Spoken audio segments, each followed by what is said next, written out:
All right, welcome everyone. We're Semblance of Sanity. I'm Caleb. I'm Jacob. And we're here for March Comes In Like a Lion, Season 2, Episode 16. We're getting close to the end, Caleb. I mean, this is definitely not a story that ever has a true ending. Right, it doesn't need to. But in terms of what's going on with the second season here, Soya being deaf is a huge reveal.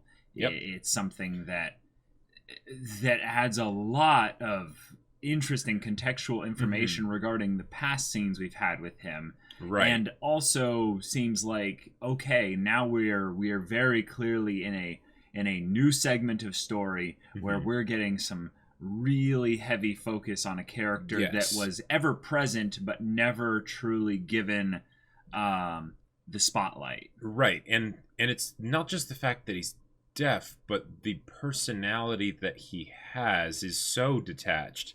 It's even more detached than Ray was, like at the beginning, almost. So, well, that's the weird thing, though, is that we have to now, I would say, figure him out from the ground up here, because we can't take too much of the personality aspect of what we've seen, because it's the very nature of being a deaf person is that you're disconnected literally from an aspect of reality. You can't hear specific things. So a lot of the things of where we see him being, like quiet or cold or what have you. Or when he does talk, like that has to be seen in a whole different light.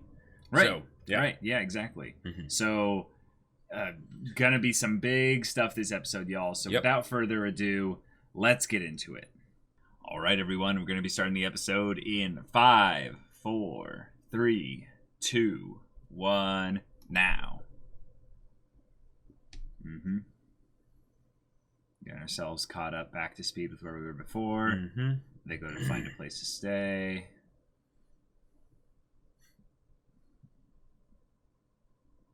We have Soya doing his silent gesturing. Point. Yep, point.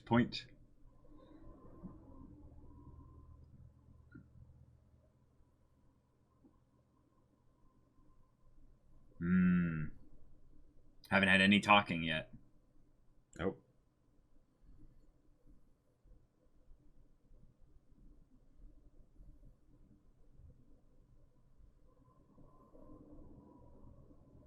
Nice. That turn like that is very much a Ray type turn.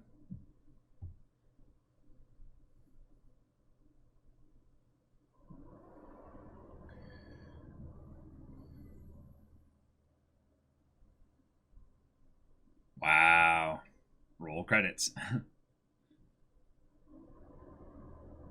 Oh yeah, and then the food that that they get in terms of differences.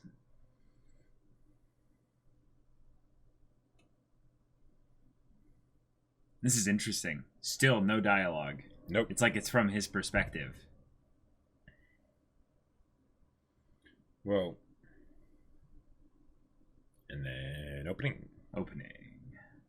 Oh, no. Okay. What a twist.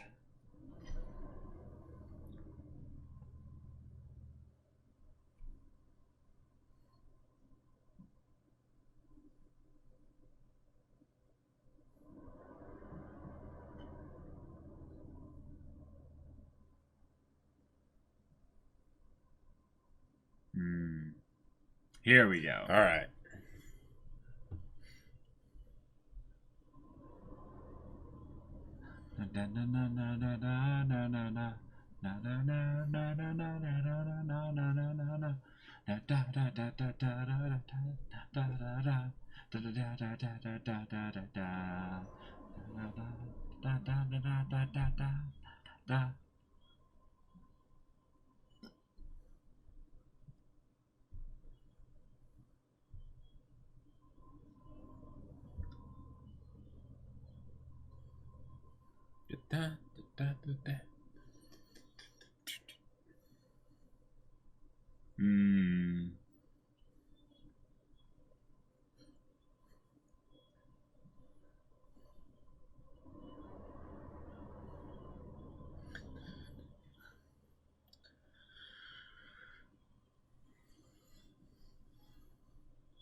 All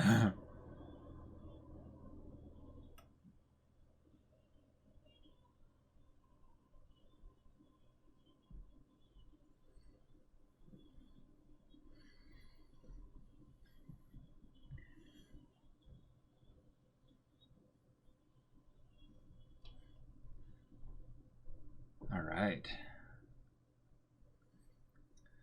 Part 4.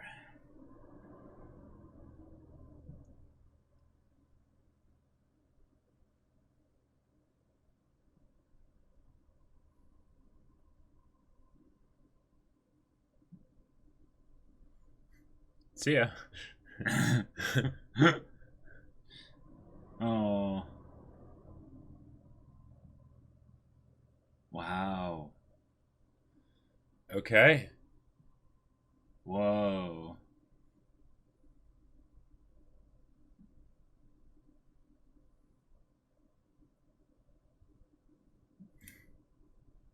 Oh. Okay. I was gonna say. Yeah, I was like, where's that coming from? Yeah. Are they on the top floor?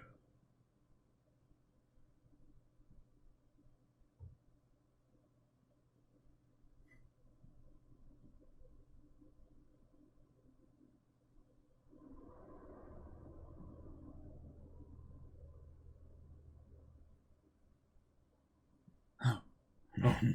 Yeah. Yeah.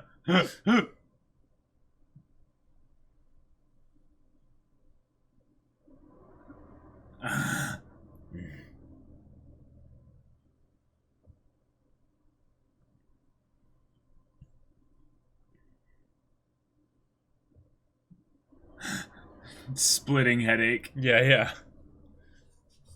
He's talking quietly too. Yeah.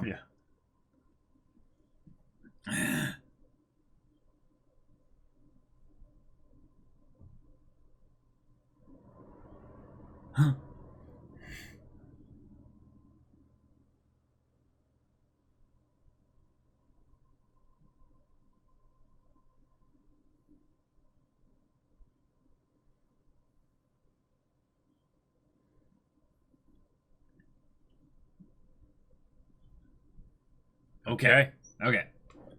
Gotcha. Wow. So, how has he done all this then? Yeah. This is going to be awesome. I can't we wait might to hear be able more to of get his some story. answers from the chairman, potentially. Yeah, probably.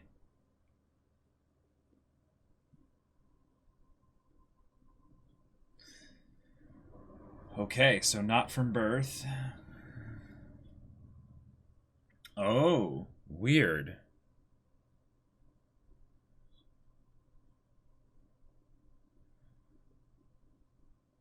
Holy crap. That's scary. The idea that they have no idea what it is. Mm-hmm. Jeez.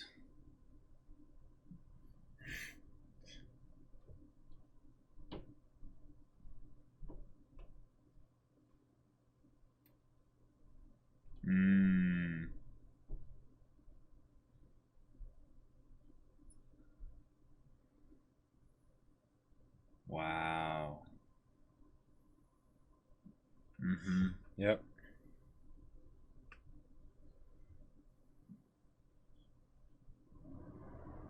Mm-hmm.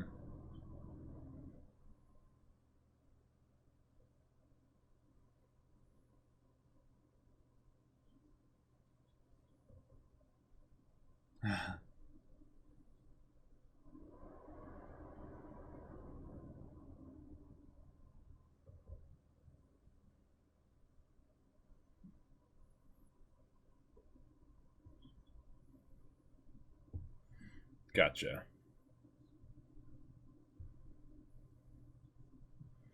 So not many people. Right. Wow. Like Shimada, probably. Yeah. Makes sense.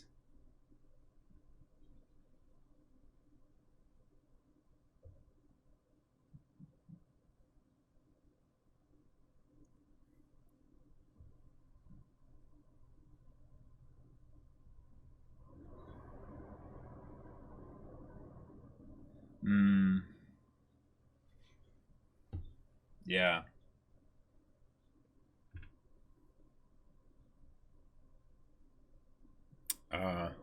Gotcha. Uh-huh.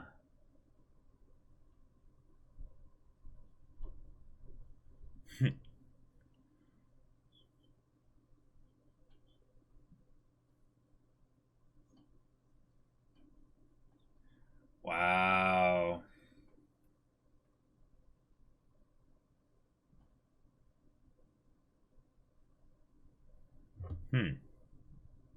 Oh, the way they illuminated him. Yeah. That's curious.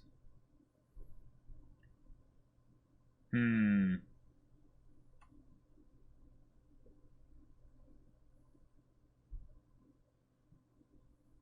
And all the things of like getting the hotel and things like that.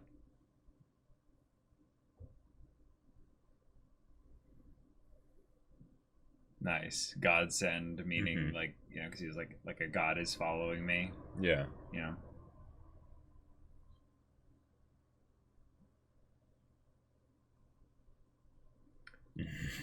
The way he looks old and stuff. Yeah.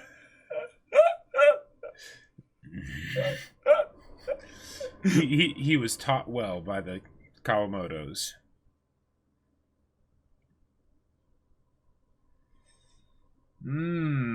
Yes. Yes.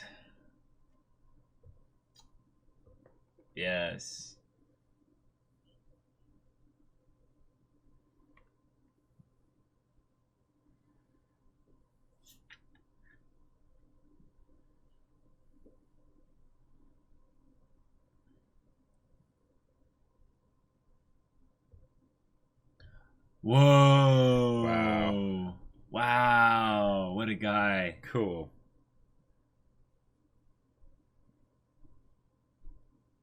So he's already gone. Yeah. Wow.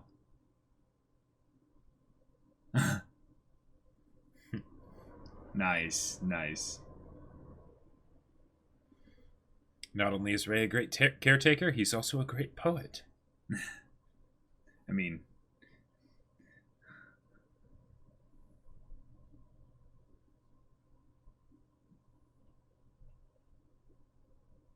or a fairy tale.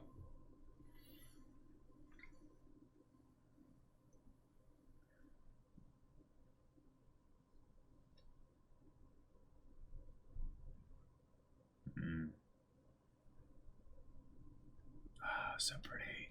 Yep.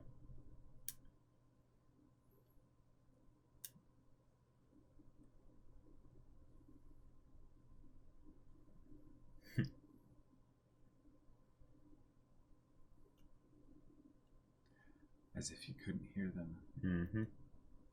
Yeah. Wow.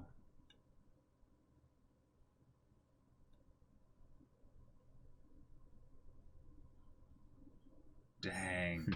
Rings in his mind. Yep. Each one. It's such an aesthetically pleasing sound. It right? really is. The little drag, and then the resounding clack. Like, oh, it's so pleasing.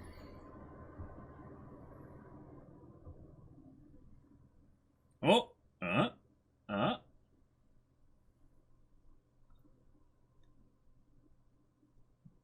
okay.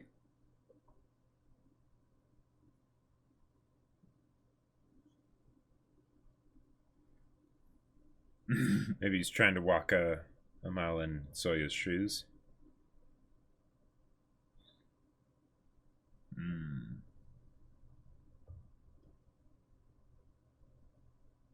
He's gonna get the records of their match. Oh no. A match from the past. Or matches.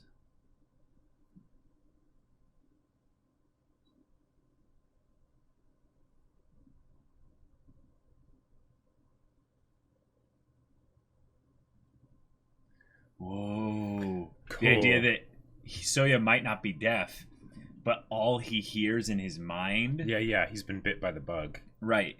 And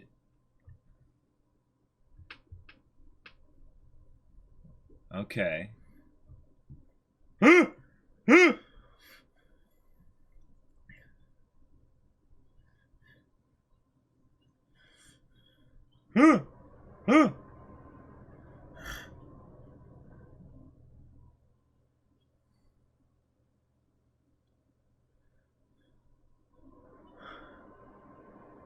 Of course, of course.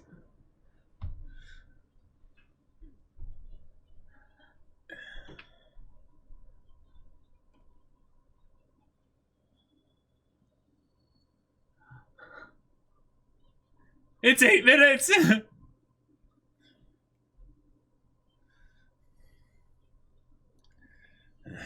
Ah!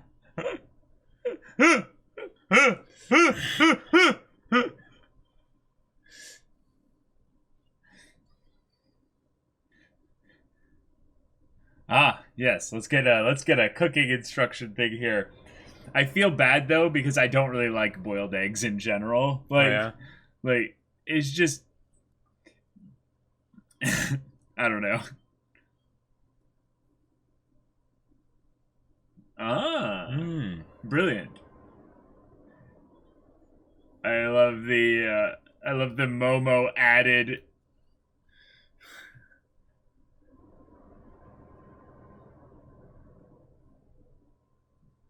Right. Cool.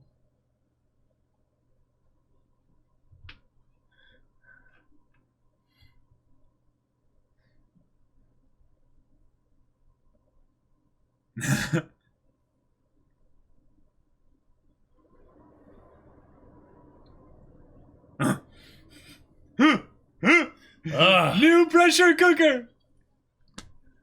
Oh, and they had to win it from that because you know they couldn't afford to buy it.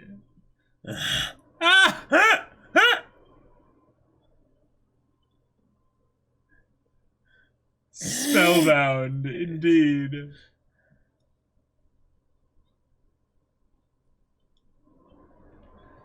That's pretty great. Oh my gosh. Wow. That's so precious. That's awesome.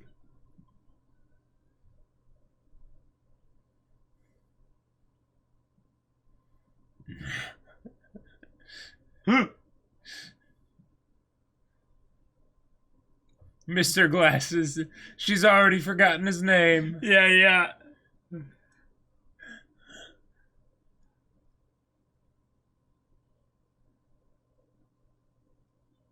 Oh my gosh. What? Oh, sweet. Cool. So all is well in the household of the Kawamotos. Oh my god. Sweet. Fantastic. All right. So Soya's left. But I kind of want more. Like, I want more.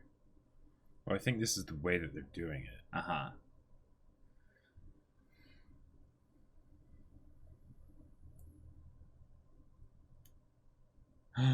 Whoa, nice. That's Hayashida. Oh, wait, no, that's Shimada saving his life.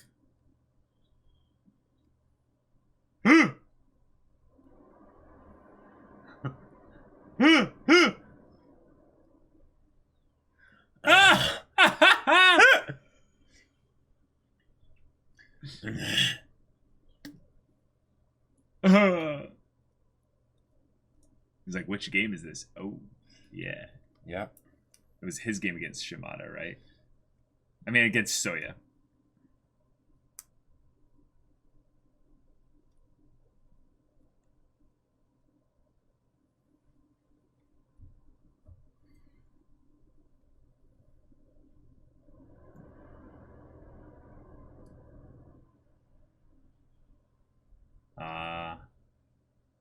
Cool. Yes. Good. Awesome. Sweet.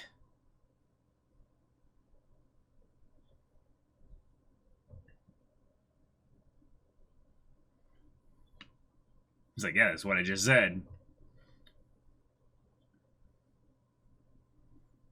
You think he wasn't still playing in the hospital?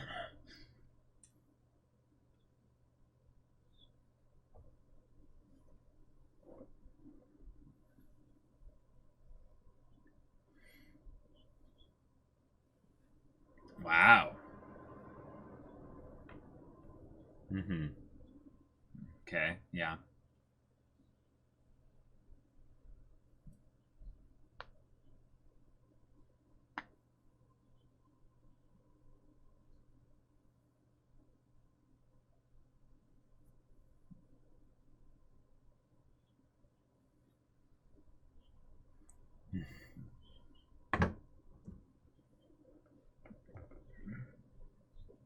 Yes.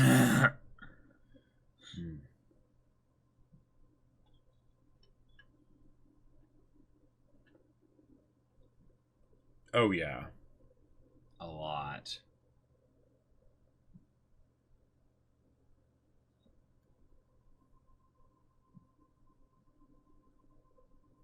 Bro.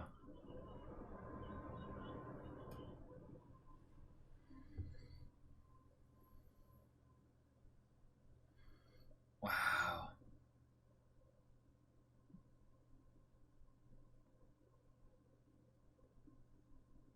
Yeah, you think he's gonna be in low spirits. Yeah. You're gonna be surprised. Good one.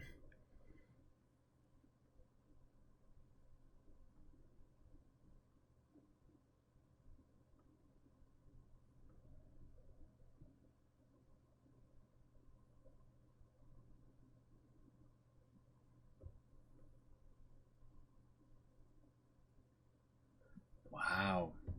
Yeah.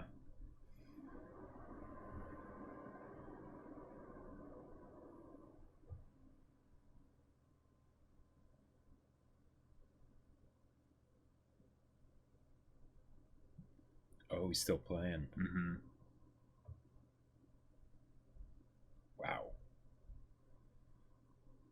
That is a shot.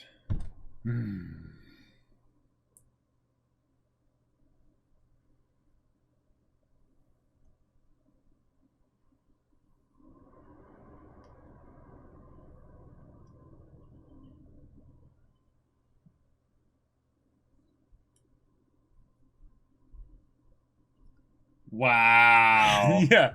And now it's... Yes!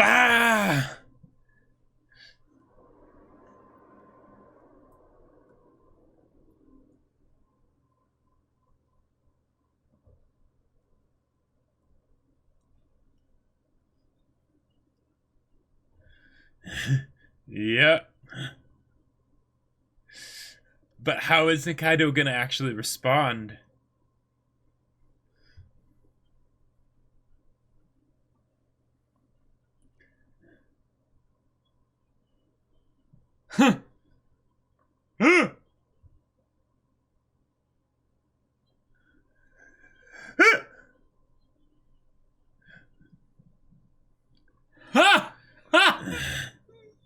It's like I'm gonna mute any potential as it. Ah, look at that face! Look at that face!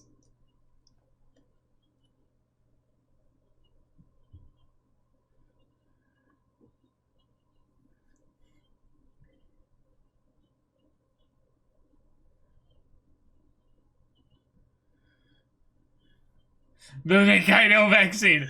Maybe Nikaido something else, but Yeah. oh.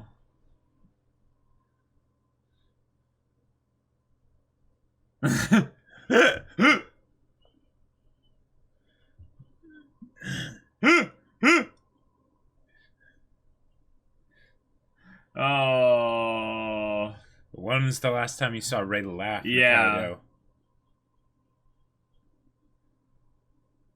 Oh. I love it. Ooh. Ah, alright. Alright. That was good. Alright. What an ending. Oh my god.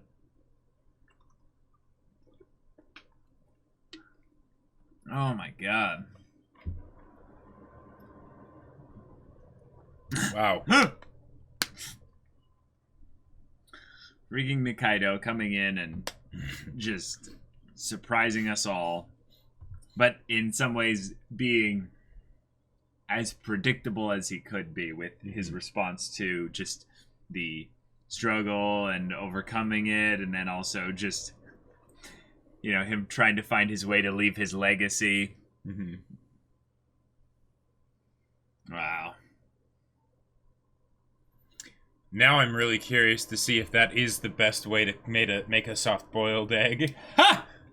Kind of want to try it out. Come on, there was so many other great things. Like, we've got, like, freaking Soya have this, like... Oh, yeah, it was absolutely fantastic in the way they communicated what it was and... Yeah. And why it was, and... Well, also, and how we don't know why. Well, no, I think we do. Well, no, I know we have an artistic impression based on how they showed Kiriyama go through a similar situation where he became so enraptured and focused on the shogi stuff that it was like he was unaware of what people were saying or hearing around him. Wow, what a quiet, somber, but then also positive, wholesome episode. Yep. That whole thing that they did, the repeating, you know, aspect of Kiriyama having this, like, muted silence when he got enraptured in listening to, like, the sound of the shogi pieces, to thinking about games of shogi, all of that. It basically combines the aspect of how his deafness, Soya's deafness, might not even be deafness, but just how focused he is on a single solitary thing, to the point where all others aren't perceived. Right. And that he's almost always, or in this case now, you know, maybe he's come to accept it, and he's just thinking about shogi all the time. So and that could be how the doctors think that it's stress, is that it's because he's very much focusing on what he's doing for work, right? Which if it were a negative thing, there'd be tons of stress from that. If it's this level of a positive thing, then now there is the possibility that he does have some kind of a condition where you know, there's something unique happening physically with regards to him here. But I like the idea of it being this off kind of kilter aspect of mental focus, where he's so directly isolated in his perspective. Like, he is so pinpoint focused on a specific thing that the farther degrees of separation things get, the more degrees of separation things get from that, the less he perceives it. Now, with hearing, it's not there's no precedent for this in terms of, like, it's not like he was deaf since, you know, he was born or something like that, or from an accident, and he was playing shogi probably for a while before, you know, 10 years ago, because he's an older guy. And he was doing the shogi stuff since, like, Ray started. He's been a champion, I believe, for the entire time that he's had this. So there's so many things that we can gather from this, but the way in which they used Ray's kind of experience with this something similar to be a kind of an explanation of sorts was very creative and very cool. I feel like because it's dealing with the idea of not being able to hear, I immediately think of a silent voice, right? And I hold a silent voice and this in very much the same realm for the way it focuses on the communication and the body language of the characters to really, like, you know, make the point come across. And whereas with the silent voice, it was more of dissecting the idea of being deaf and living with that and everything, and how to communicate and understand each other. This felt like it was more coming at it from the standpoint of understanding each other enough to that basically communication almost wasn't necessary. Like, the silence was enough. Gotcha. And that they could understand each other through that, or even in that, or something like that. Well, that happened in the previous episode. There was a point where Soya basically gave that's how it is. and Rey and him had that wordless communication. So it's like, whoa, whoa. Yep. And everyone else is all like, well, what happened? What was that? Yeah. And the whole idea that people get surprised by it less the more he's just the champion, because, you know, they attribute it to being like, as expected of a genius, you know. Well, more like they don't question it. It's like he's a quirky genius, so we don't question the things that don't make sense. Right. We just chalk it all because up to he's very much seeing he's an eccentric, you know. Right. He has a different way of seeing the world that allows him to do this stuff that he does better than anyone else. Right. Yeah. Whereas if they were able to treat him as just a human being. Right. There's some interesting themes to go with that. The idea that if people treated Soya as a normal person, maybe in some ways then they'd be able to see the ways in which he needs help, but also the ways in which he's very happy with the way things are. Right. Yeah. Yeah, because he definitely is not a people person, shall we say? So, you know, and like they mentioned here, he likes the silence, you know. Yeah. But yeah. Yeah, I don't think though that it's as simple as they're letting it on here with regards to his persona. Because here's the thing that I think that's kind of interesting here. They've paralleled him so much with Rey. Like so much with Rey to the point that it's like it's blaringly obvious, you know. Right. But the thing is, Rey went on a journey. Rey is still going on a journey. Yep. What's Soya's journey? I've reached the top and had to stop, and that's what's bothering me. I don't know. No, like I think that's a funny kind of creation there and stuff. But do you think that that's actually what's bothering him? Well, I think that basically what they've set up here is that Shogi isn't a problem for him, right?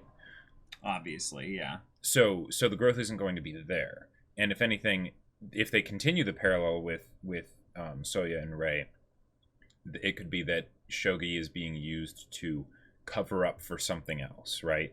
To compensate, you know, and balance out his life, because there might be some, as big as Shogi is for Soya, there might be some equally big thing that is a negative, or just to balance for the fact that he doesn't really have any kind of social life. Like very few people actually, you know, understand even the idea that, oh yeah, he can't hear.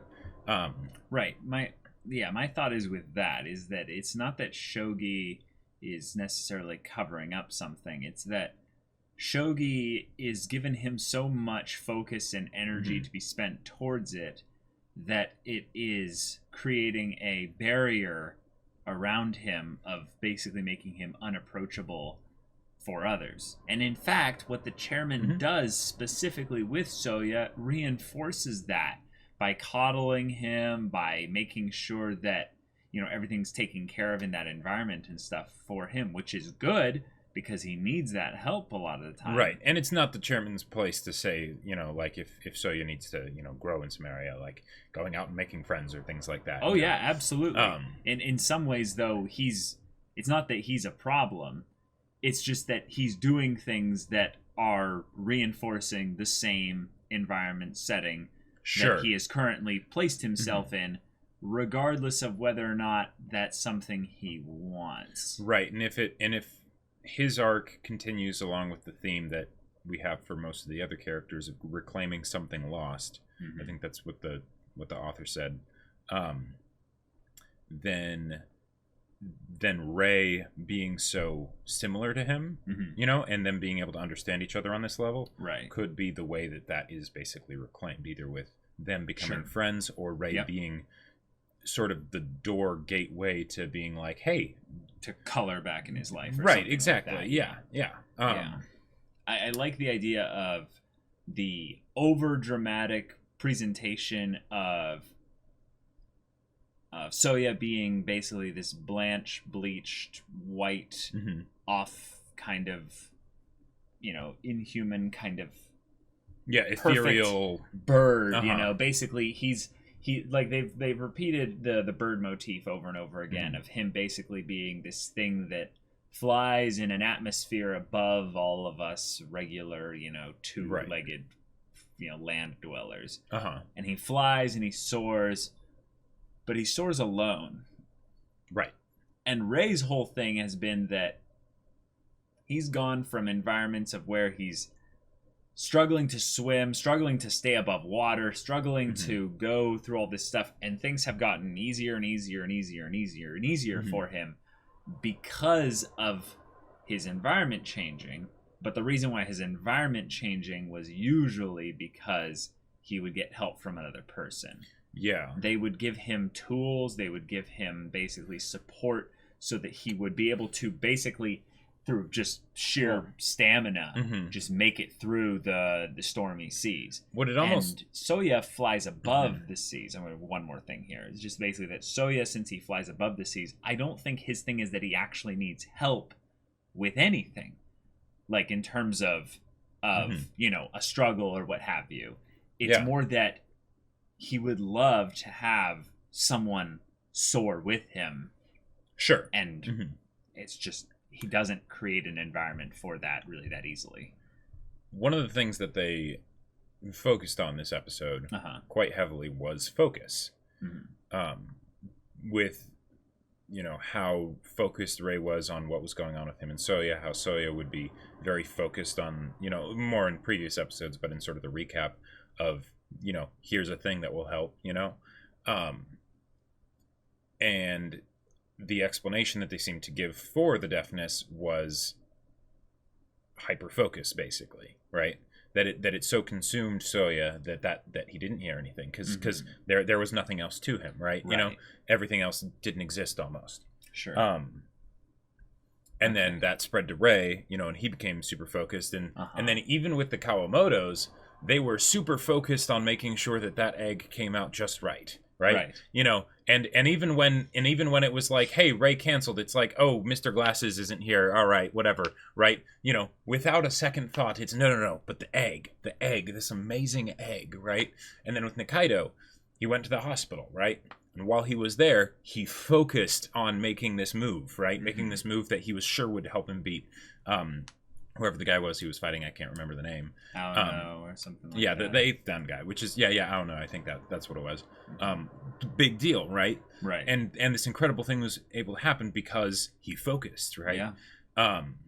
And the times that Ray has done really well, it's because the people in his life basically help him focus. Like they help him, and because they help him, he is then able to focus. Because when he practices, the reason that he didn't seem to be doing well before was because he was constantly in his own head. So even when he didn't have any external distractions, he would just keep himself locked up in his apartment. He wasn't actually focusing on shogi, right? He was focusing on, his depression and things like that, right? Which is natural to do. And then when, say he was practicing to try and get all the money to help Hina because he thought that would, help, make her feel better.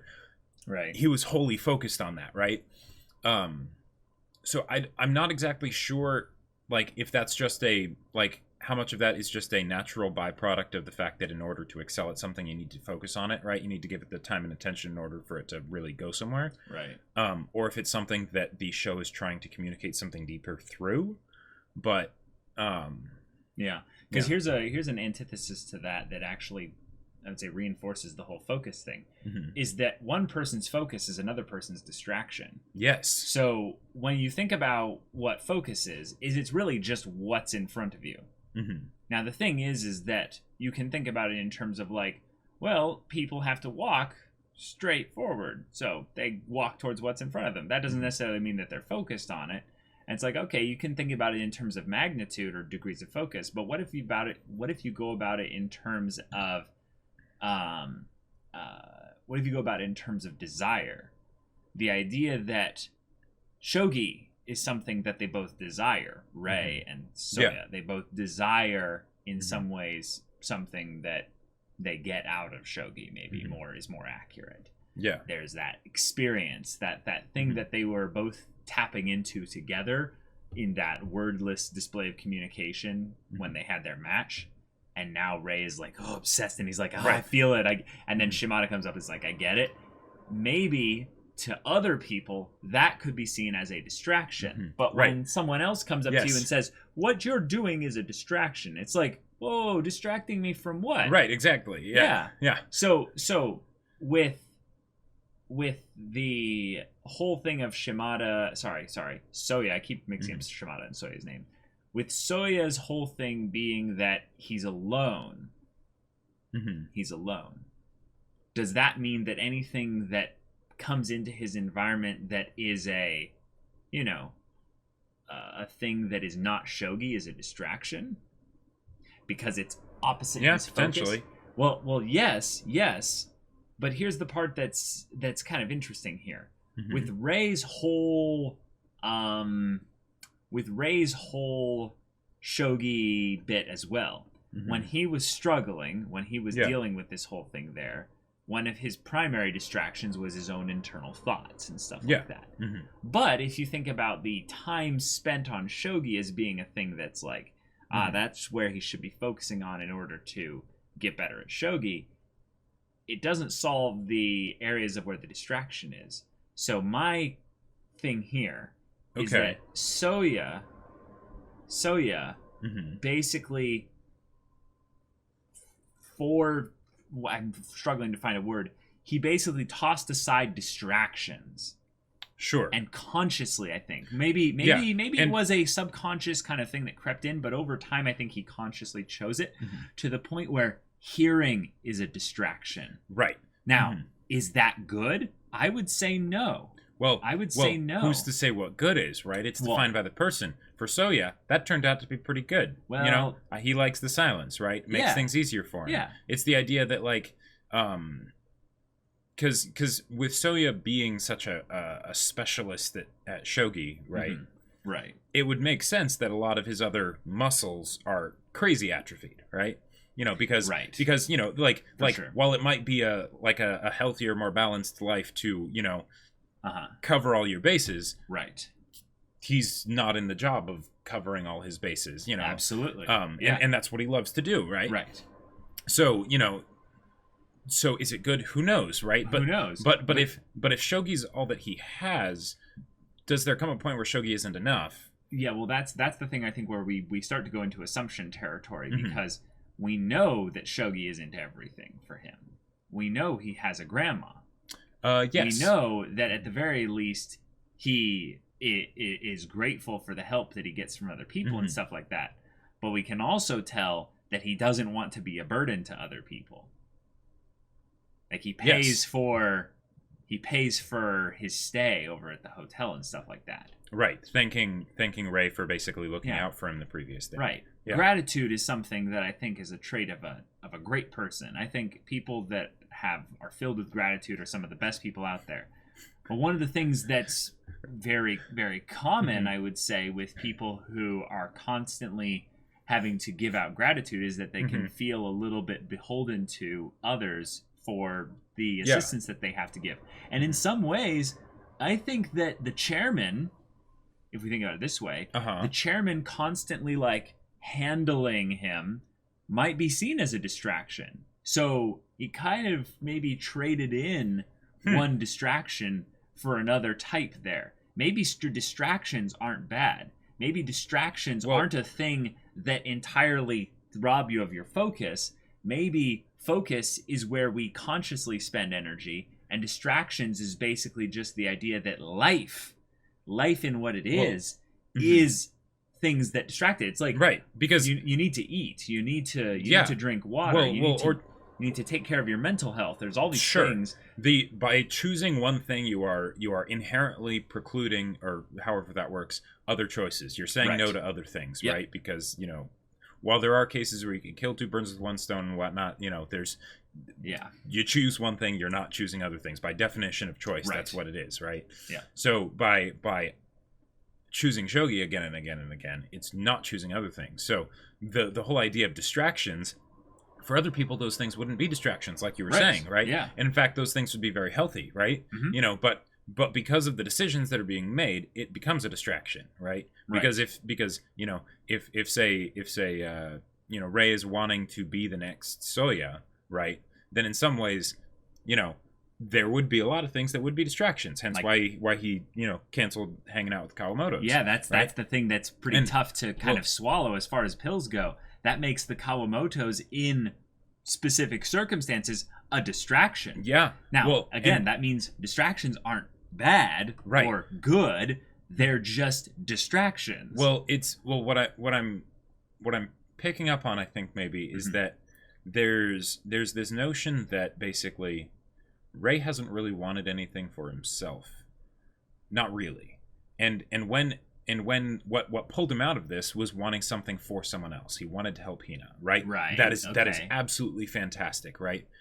But the next step is to want something for himself, right? You know? And so this is kind of what that is, but the thing is that is something that the Kawamotos are not necessarily a part of. And if they wanted to have something that was really heartbreaking, they could have something where the Kawamotos and Rei start spending less time together, and it's not necessarily a negative thing. Just like how, like, you know, when you grow up, right, you know, the people that you knew as kids and stuff, right? You know, you go your separate ways and everything like that, and you absolutely cherish the time that you spent together, right? But it doesn't stay like that forever, right? Which is absolutely touching and heartbreaking all at the same time, because if they did end up doing something like that, yeah, that would be rough. Yeah, this is part of the thing that I wrestle with the idea of a disconnected individual who's wholly focused on a specific thing, is that Rei could not have predicted the value of the Kawamotos in his life before when he was focused wholly on Shogi. Right. And in fact he avoided them. That's the reason why they never really were in his life, even when they were doing all these things for him, because of how focused on Shogi he was. But once he diverted focus, which could be seen as a distraction, he was then able to figure out, maybe more of where he's at right now, where a lot of his joy lies, where his desire lies, what you're talking about. Now, I think it is just generally a little bit Okay, I'm gonna make a prediction here, and I'm probably going to be wrong on parts of this. I don't think that Soya is at a zenith of contentment. No. I think he's at a zenith of shogi with regards to competitive stuff. Yes, and he absolutely loves shogi, so that base is covered. Right. But here's the thing.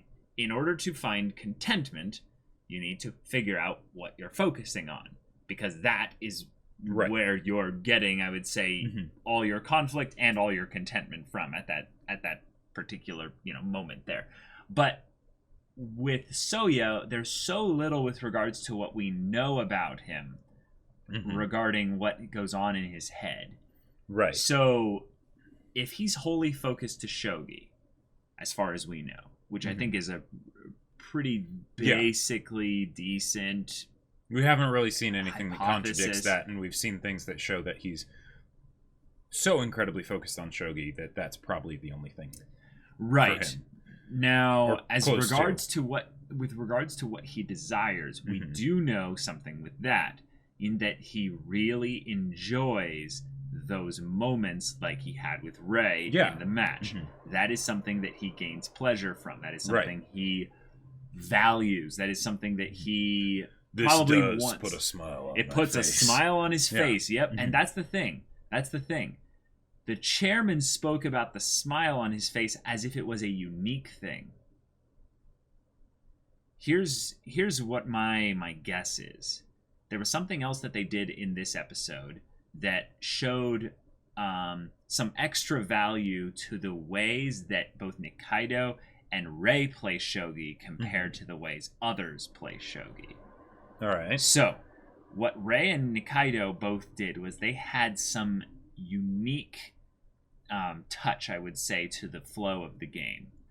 And Nikaido came up with a unique move. He's an innovator. That's part of his thing, is that he does things. He wants to leave his mark. Yeah, there might be some things that they don't look as good on paper, but if you apply them in a very specific context under certain circumstances, oh my god, it could change the game. Yeah.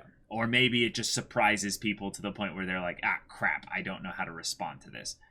What Ray seemed to do was something that was so subtle that the show basically decided to not tell us what it was, but it was more or less having Soya tell us that he enjoyed that, whatever it was, that experience that they had.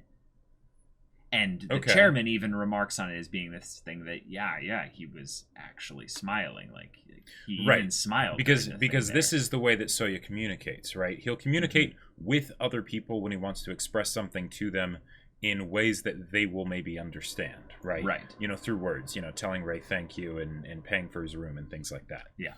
But the way he receives data isn't through speech, literally. Yeah. Right? It's through shogi. Yeah. So in that case, he's like, oh, this is fun, you know, and hence his answer, which the things that he says at the press conference hold even more weight then, because that's something that he scripted. Right. That's something where he's like, okay, what am I going to say when they ask this general question? Right. And then so he does that, and he said he wanted to create, what was it, a nice rhythm, basically, get to know his opponent. Pretty telling. Yeah. So now that they've greeted each other, they've spent time helping each other. I have enjoyed this conversation. They've gone through, I would say, the beginning parts of a conversational friendship thing, and then they had a little farewell. The next time they meet, there's going to be desire involved. Because, in some ways, one of them kind of has to make a move in order for them to actually encounter each other again directly. Sure. Ray and Soya are so far apart in terms of standings with regards to shogi that it's probably going to be Ray specifically inserting himself into the environment where Soya is in. And how Soya responds to that, I think, is going to answer my question regarding what he really wants. Because while someone can be focused on something, and someone can devote all their energy to something, it doesn't make them necessarily content. One of the best examples of this is, I would say, a story from my past to try and draw an example of this, but I'm going to use kind of as a general thing that you guys can apply it to, because it doesn't fit perfectly for everyone. It was basically a job that I had where there was a lot of accounting involved. And the thing is I enjoyed the environment, I enjoyed the money, I enjoyed basically being good at something, right? So I had all those things that worked into it, and it was a job. So when I was in the mode, I was in the zone for accounting, I did it. And I would become one with the balance sheet. And I would like all the numbers and everything, and it became this effortless flow. But I experienced something similar to what Ray was experiencing here, where I would not be thinking about anything else. And it's amazing that I think our brains can do this. Yeah. But it was like all my other senses died as I basically did the menial task of doing this. Was I content doing, the accounting stuff? No. Hell no. Yeah. I hate the idea of doing accounting for a long period of time. But the thing is that was what I was good at in the moment of the job, and it was what I was required to do. So I did it. Now, here's the thing. Let's look at this from Soya's perspective with a little bit of a twist. What if this is the only thing he's good at? Because he's spent 30 years of his life, or what have you, however old he is, doing this to the point where he has made the most contentment out of it that he can. So he loves it. He loves shogi. It's not a thing of where he resents it in some way because it's what he has to do, but he finds so much enjoyment out of it because he's gotten to devote his life to one thing. You know how simple that is and how much joy you can get out of that? Well, and in order to do that, it would either need to be something that was forced upon him, or it would need to be something that he actually did enjoy. Well, I think it would on some level, like, he would have to enjoy it. Because otherwise you wouldn't... From the beginning. Right. Because otherwise you wouldn't apply yourself to something so wholeheartedly, right? You wouldn't even get close to the point where Soya is if you didn't enjoy it. It was the same thing with Rei, even though it ended up not being a positive thing, or he wasn't in a positive way at all the time, you know? Right. I think it's easy to like something when you're good at it. Oh, yeah. And definitely. Soya being a genius at this stuff from a young age either means that he was, like you said, just really good at it, or he was kind of forced to spend, hundreds of hours practicing it and then got good at it. And then when he finally showed himself in a stage of things, then people are like, oh, he's a genius. But usually genius is a combination of the talent and the hard work that's been put into it. Right. And that's why having a passion for something is so important, because then it's not hard work. You're doing it for fun, right? And while it will probably become work at some point, by that time you've set up enough of a pattern for yourself that you can just continue doing what you've been doing. Right. There's a lot of passion involved in it. Yeah. Yeah. So I could see him maybe being someone that it's not that he's like Rei, where he's holding all of this past trauma or something like that. And it's not even like he's necessarily like the kid in Your Lie in April or what have you, Kosei.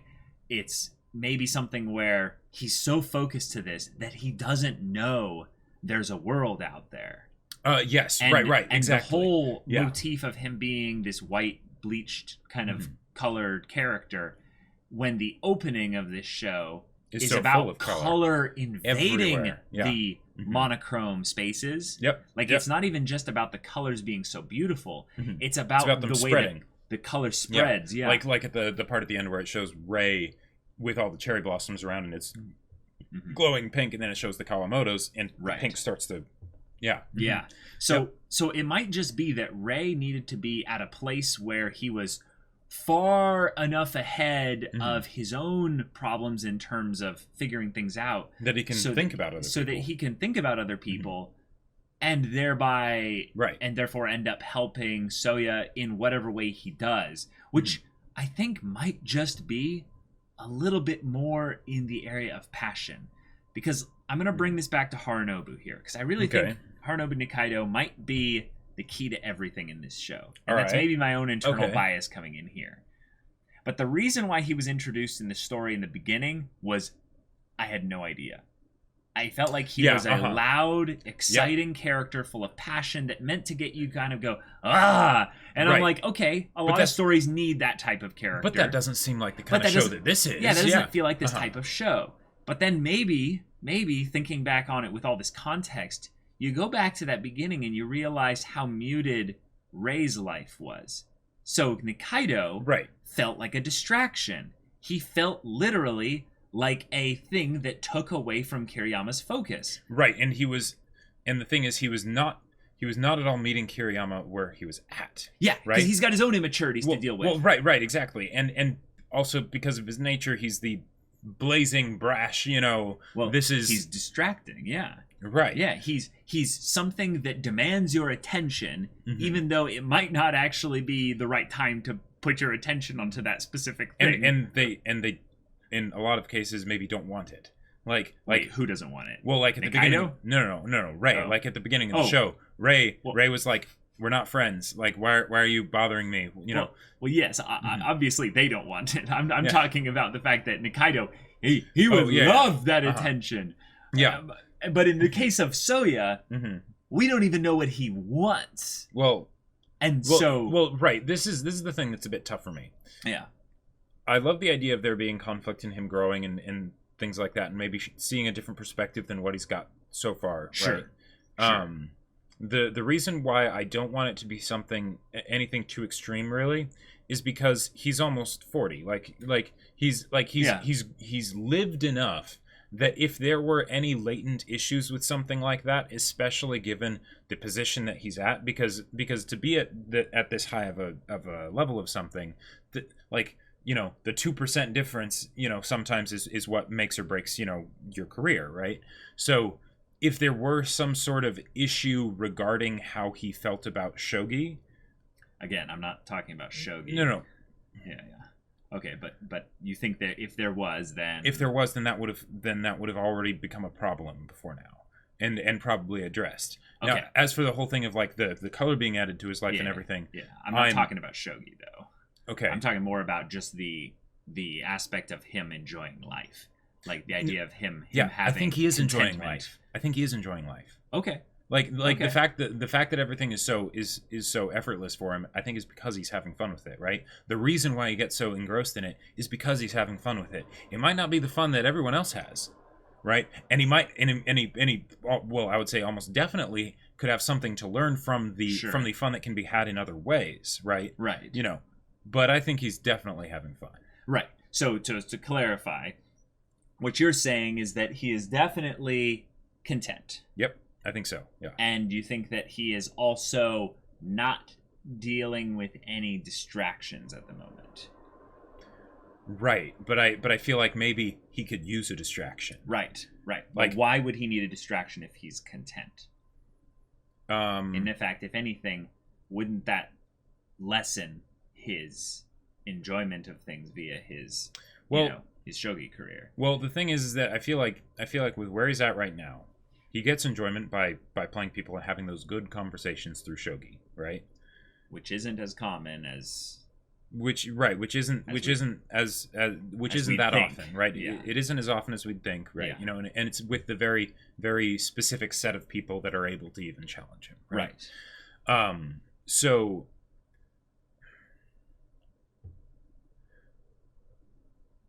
but I think he's pretty much okay with that. Like I don't like. And then maybe where they could add the growth is that, say, by his experience of playing with Ray and stuff, it's something where it could maybe bring a bit more color and hope to his life, because now it's this idea of it's not a static system, right? That hope? Basically, well, because like and this is me more like projecting a bit, but I can't stand the idea of staying, right? And that's something that... Well, that's what contentment is. Right, yeah. I generally am not a very content person, and that's something that I work on a lot. Right. But, yeah, the worst part about staying is that basically that's where mediocrity happens. Right. And the thing is that... But the positive side of it is contentment. Content people usually content people live in the present. Well, okay, but contentment does not mean that there isn't anything that you desire to grow in or change or things like that. But it's that you're okay with the way things are, right? But that's kind of the same thing, right? Well, being okay with the way things are doesn't mean that you wouldn't, say, try to make things, better or different, right, or things like that. Right. That's why I brought up my work thing as an example there. Like, I didn't care to do anything more than the accounting stuff. I was content doing the accounting stuff there. But I was not content doing the account stuff for 5 years. Right. The idea that contentment happens in the present. Contentment doesn't think about the future, though. That's a different thing. Okay, right. That's not under the realm of contentment, but that doesn't mean they're mutually exclusive. No. I'm not saying they are. Contentment, I'm not saying they are. Yeah. Right. Yeah. So I think that he is experiencing the more or less in the present thing within the couple episodes we just did, the joy of having found someone that can speak his language. Right. Yep. Which means that, in my opinion, there was a point at some point in the past where it wasn't eternally the case, basically. There was a point of inconsistency where people weren't speaking the language. Right, so or not as much as he would like. The whole thing with Shimada. Shimada had to bust his ass just to get to the point where he could challenge Soya. Exactly. And they played for a little bit, and that was it. Right. Yeah.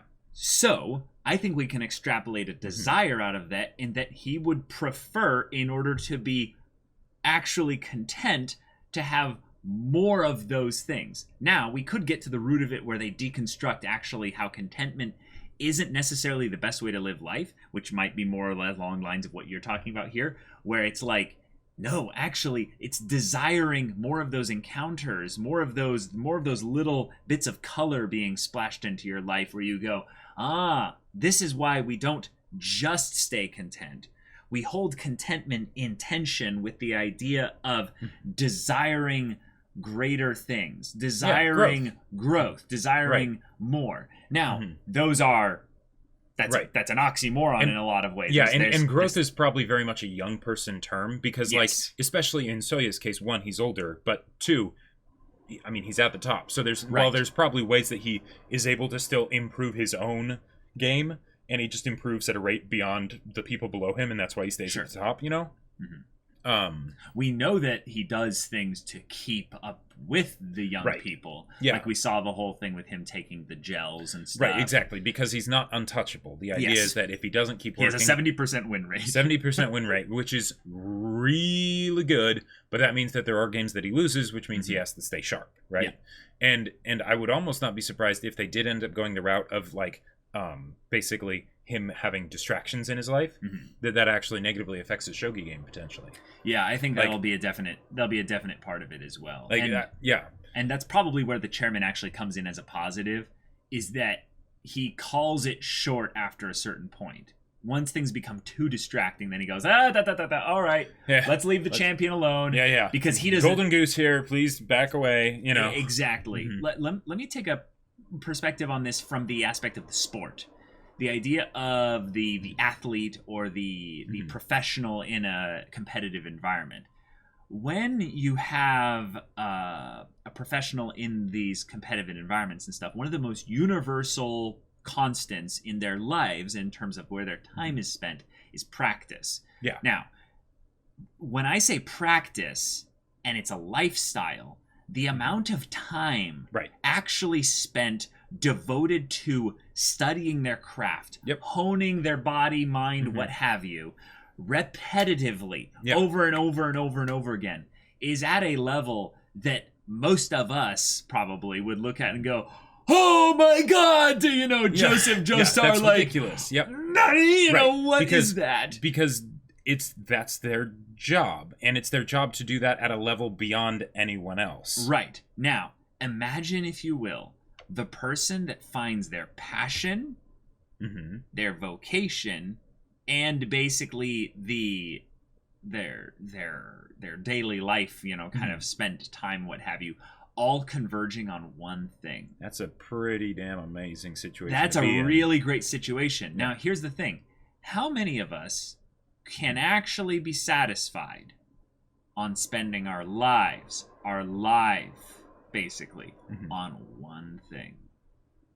I think a very small number. Well, right, because eventually you might get restless. Eventually you might be like, okay, this is great. For I love any it. number of emotional reasons, But eventually it's like, you know, I kind of want to try something different. Right.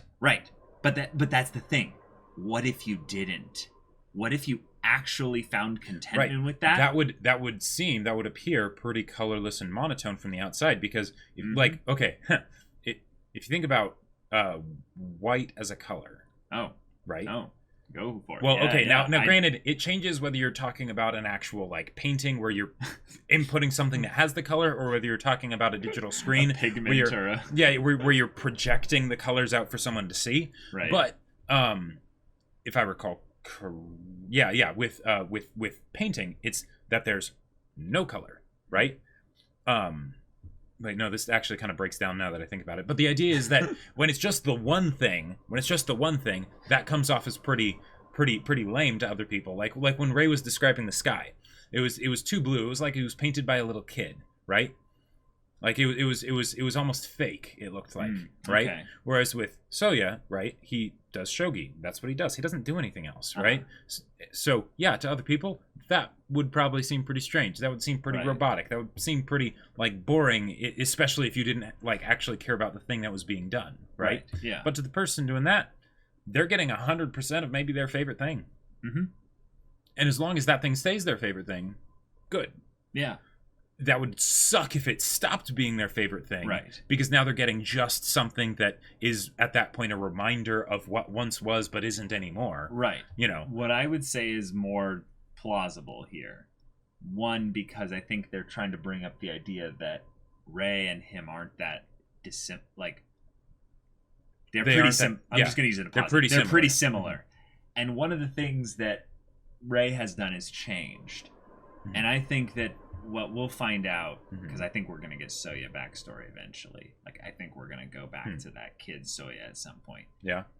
Is that Soya loves Shogi, but his constant that we've kind of mentioned here was that he was socially awkward, like from that, like he was awkward from before the deafness and stuff like that. Sure.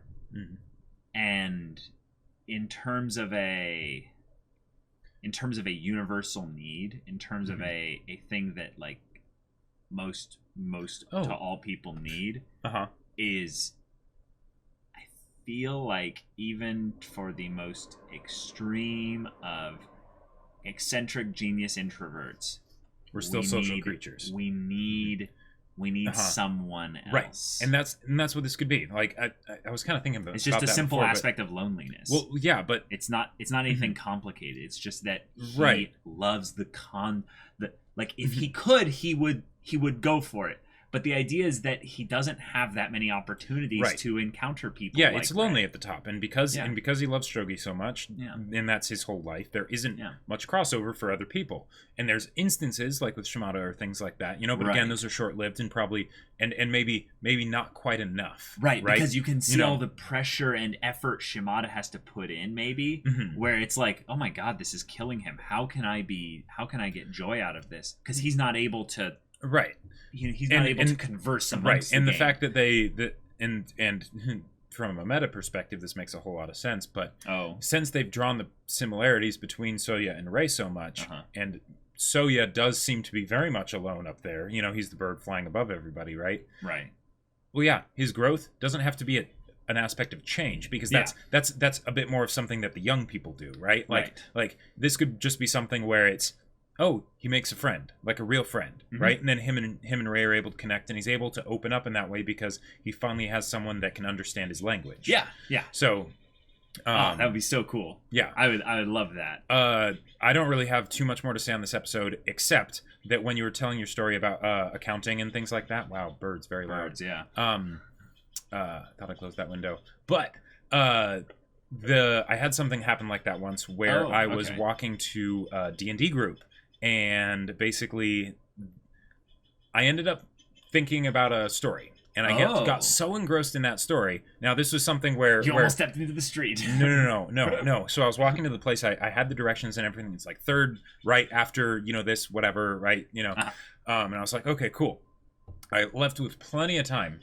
I got so engrossed in this thing. I could see it as a movie and everything, and it was great. It was wonderful, and I was coming up with it as I walked, and it was excellent. It was and it was about Mandalorian, so of course.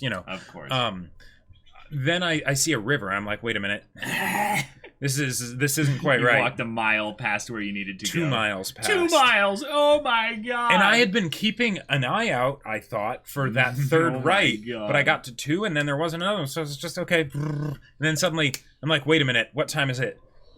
I'd been walking for like 40 minutes or something, and I was like, I called the person whose house I was supposed to be going to. I'm like, looking for like a street sign. I'm like, there's a street sign, something, did I go a bit too far? And he's like, what street? He's like, where's blah, blah, blah, blah. And I hear a laughter in the background from one of the people that's already there. He's like, so apparently you're about 2 miles past the turnoff. I'm like, okay, I'm like, well, it'll take about, 40 minutes to get 30 minutes to get back. I'm like, do you mind come picking me up? And like, yeah, just we'll come get you. But yeah, that was my experience with something like this. So, and that kind of thing didn't happen very often, right? But it was absolutely the kind of thing where I would have happily stayed in that zone pretty much forever. Like it was wonderful. What are you thinking? You know what's so great about focus? What? Is that there's no distractions. Right. Now, this is obvious, right? But you mentioned young people versus old people here, and it just clicked for me. What? One of the, I don't put much thought into the meaning behind colors because it differs based on culture and all that kind of stuff right there. And there's a whole lot of other... And it's impressionistic and stuff. Yeah. Uh-huh. But one of the most common things to associate with the color white is peace. You know, the white flag, the dove, all that stuff there. One of the things that happens when you have a solitary, focused environment is it's very peaceful. It's quiet. Yeah. So what this whole thing is... I've just found peace. Yes, but finally. But think about it even more. What has been Ray's problem since the beginning? His own internal mind world or what have you, just being this chaotic storm. It's loud. It's demanding his attention. There is no peace from it. And he finally has found peace. He found it in a whole lot of other things. But then he experienced something transcendent, something above that when he was in this game with Soya. Yep. And he's like, oh my God. Right. And this is it. And that's how they can have the two of them learn from each other, is that Ray learns about peace, while at the same time, now Soya has a friend.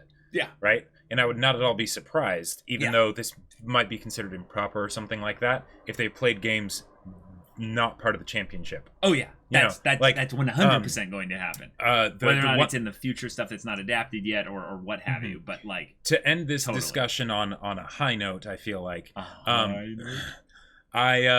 So you said something, and my mind immediately went someplace very bizarre. So you said, what was it? Gratitude is the mark of a great man? Yeah. And immediately, my mind crossed two things. Malcolm Reynolds from Firefly. And Kyoko. And all the times she comes in and would like eat Ray's food or things like that and never say a word of thanks or anything like that. So I'm imagining Kyoko suddenly with Ray like having like the Kawamoto's like eating food, one thing and be like and eating it. And I'm a great person. Maybe I'm just a good person. I'm okay. I'm a shitbag, you know. But that's anyways, I had to make sure that I brought that up because what is his exact line though? It's you know, grace, or is it something else? Forgiveness, mercy is the mark of a great man. Right. He stabs him. Yeah, I'm just a good one. I'm okay. Yeah.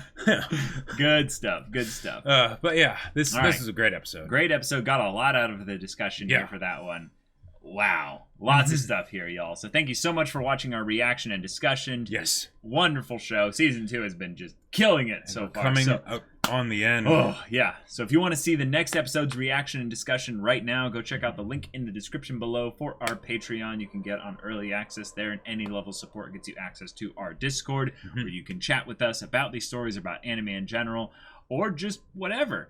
And if you want to talk about Jacob with his book he just wrote.